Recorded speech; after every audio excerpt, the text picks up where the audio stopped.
సంక్రాంతి అంటే ధాన్యరాసులు, కొత్త బట్టలు, పిండొంటలు, రంగురంగుల ముగ్గులు, హరిదాసులు, బసవన్నలే కాదు పతంగులు కూడా. దుక్నాలల్లా తీరొచ్చినాయి. నచ్చినాయి చూసుడు, మెచ్చినాయి కొనుడు, కార్నాలు గట్టి గ్రౌండ్ కొరుకుడు. మా చిన్నప్పటి సంది చూస్తూనే ఉన్నాం. కొత్తేముంది అనుకునేటోళ్ళు గీడికొస్తే చాలబ్బా ఫుల్ ఖుషి అవుతారు పక్కా. రైట్, ఇట్లా పతంగులు ఎగిరేసుకుంటా పట్నం పరేడ్ గ్రౌండ్ లా కైట్ ఫెస్టివల్ చాలు చేసిండ్రు మంత్రులు జూపల్లి పొన్నం సార్లు. ఎల్లుండి వరకు నడుస్తది. పొద్దుగాల 9 కాంచి రాత్రి 10 దాకా గల్లీల ఎగిరేటి గావుల్లో పెద్ద పెద్ద పతంగులు తీరొక్కటున్నాయి. పక్క రాష్ట్రాలు, దునియా దేశాలకెళ్లి 95 మంది తోపులొచ్చిర్రు ఎగిరేస్తానికి. చూడాలనుకుంటే గ్రౌండ్ కొచ్చి గీడ నిలబడాలే. ఎంట్రీ ఫ్రీగానే, టికెట్ ఏం లేదు. పిల్లల్ని తీసుకొని వస్తే పొట్టు ఎంజాయ్ చేస్తారు.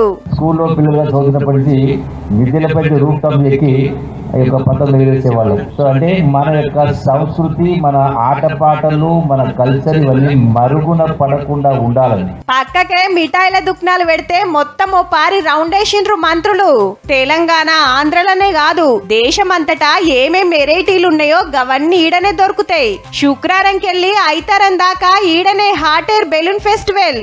ఆన్లైన్ లా టికెట్లు బుక్ చేసుకున్నోళ్ళు హెయిర్ బెలూన్ ఎక్కి హైదరాబాద్ అందాలు చూసి రావచ్చు. ఇక అటు గచ్చిబౌలి స్టేడియం లా శుక్రవారం శనివారం డ్రోన్లతోటి ఫుట్బాల్ ఆట చూపిస్తారట మొగుల మీద. పండుగకు ఊర్లకు పోనోళ్ళు ఇడికొస్తారా అంటే 4 రోజుల ఫుల్ ఎంజాయ్మెంట్ పో.